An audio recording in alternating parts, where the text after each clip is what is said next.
নগাঁৱত দেশৰ ৮০ সংখ্যক স্বাধীনতা দিৱস উদযাপন।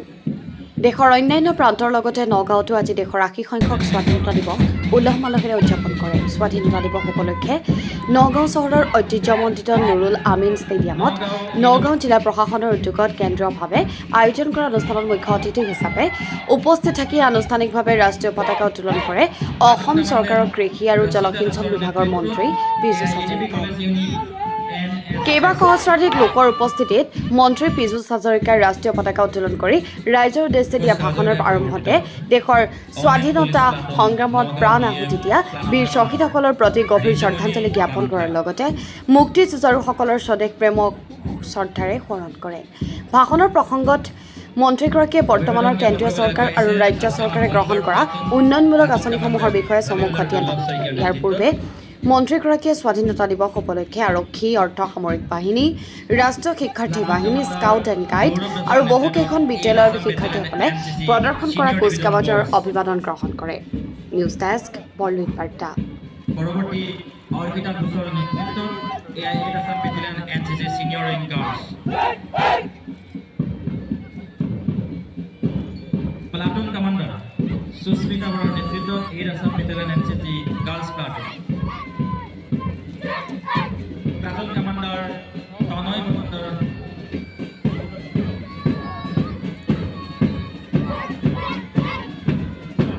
ATPBNF প্লাটুন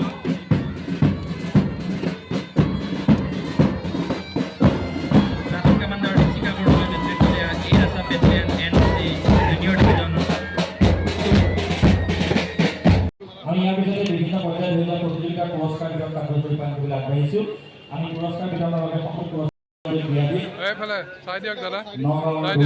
উজ্জ্বল এয়া এনে বিশেষ ক্ৰীড়াকৰ্মী নগাঁৱৰ গৌৰৱোজ্জ্বল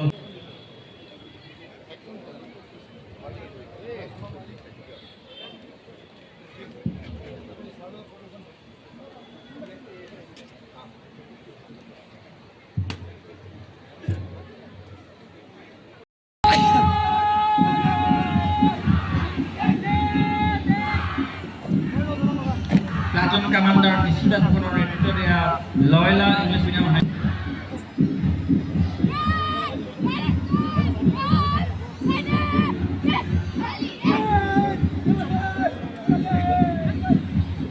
প্লাটুন কমাণ্ডাৰ কৌশিক কাশ্যপ বৰুৱাৰ নেতৃত্বত শংকৰদেৱ শিশু নিকেতন আমোলাপতি নগাঁও।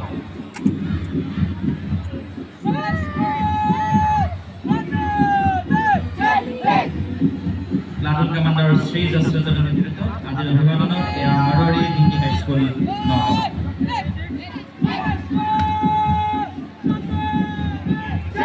প্লাটুন কমাণ্ডাৰ অঞ্জন জ্যোতি বৰুৱাৰ নেতৃত্বত এয়া দশৰ হায়াৰ ছেকেণ্ডেৰী স্কুল নগাঁৱৰ অংশগ্ৰহণকাৰী। প্ৰতিশ্ৰুতি দিছোঁ চৰকাৰ ৰাইজ বিদ্যালয় শিক্ষাৰ ক্ষেত্ৰত নিউ এডুকেশ্যন পলিচি 2020 আৰু ৰাইট টু এডুকেশ্যন এক্টৰ আধাৰত ব্যাপক স্বাধীনতা দিৱসৰ পতাকা উত্তোলন মই নগাঁও জিলাত মুখ্য অতিথি হিচাপে কৰিবলৈ পাই অত্যন্ত সুখী হৈছোঁ, আনন্দিত হৈছোঁ, গৌৰৱবোধ কৰিছোঁ।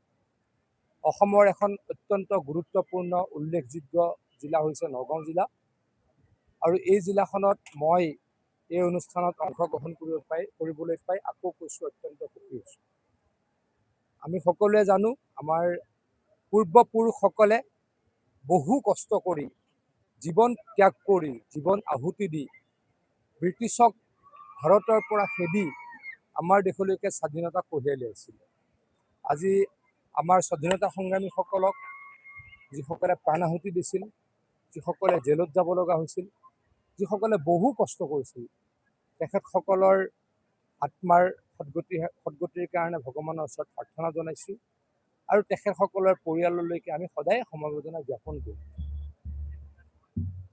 ভাৰতবৰ্ষ এই মুহূৰ্তত বহু আগুৱাই গৈছে। নৰেন্দ্ৰ মোদী ডাঙৰীয়াৰ নেতৃত্বত ভাৰতে দুপে উন্নতি কৰিছে। অসমতো মাননীয় মুখ্যমন্ত্ৰী হিমন্ত বিশ্ব শৰ্মা ডাঙৰীয়াৰ নেতৃত্বত অসম উচ্চতাৰ এটা নতুন শিখৰলৈকে গতি কৰিছে। আমাৰ আৰু কাম বহুত কৰিব লগা আছে। স্বাধীনতা দিৱসৰ এই মহানখনত আমি সকলোৱে দৃঢ়তাৰে সিদ্ধান্ত ল'ব লাগিব। সকলোৱে আমি ভাৰত মাতৃৰ হৈ কাম কৰোঁ, সকলোৱে অসম মাতৃৰ হৈ কাম কৰোঁ। এখন বিকশিত ভাৰত, এখন বিকশিত অসমৰ কাৰণে আমি সকলোৱে সংকল্প লওঁ। নগাঁৱৰ অভিভাৱক মন্ত্ৰী হিচাপে নগাঁৱৰ কাৰণে কিবা ভাল খবৰ? নগাঁৱৰ কাৰণে বিভিন্ন সময়ত কৰিয়ে থাকোঁ। নগাঁওখন নিজৰ ঠাই, গতিকে আজি স্বাধীনতা দিৱসৰ সময়ত এনেকৈ নকওঁ, কিন্তু পৰৱৰ্তী সময়ত মোৰ বেলেগটো নকওঁ। মই জলসিঞ্চন বিভাগৰ মন্ত্ৰী, কৃষি বিভাগৰ মন্ত্ৰী, ব্যাপকভাৱে নগাঁৱৰ খেতি পথাৰত জলসিঞ্চন কৰা হ'ব, কৃষকসকলক সহায়ৰ কাৰণে ব্যাপক ব্যৱস্থা কৰা হ'ব, আৰু চৰকাৰৰ যিমান আঁচনি আছে নগাঁৱে এটাত বেছি পাব, কম নাপায়। খুব ভাল লাগিছে, নিজৰ ঠাই সকলোলৈকে শুভকামনা জনাইছো। এনেকৈ শান্তিপূৰ্ণভাৱে আমি সকলোৱে উদযাপন কৰোঁ যাতে তাকে কামনা কৰিছোঁ।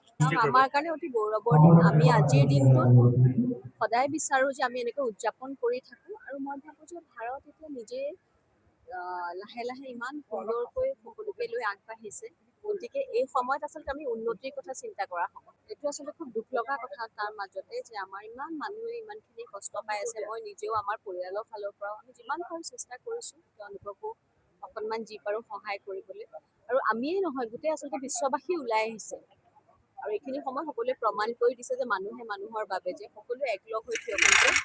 ভগৱানৰ ওচৰত প্ৰাৰ্থনা জনাইছোঁ যাতে সোনকালে এই দুখৰ কষ্টৰ দিনবোৰ শেষ হয়।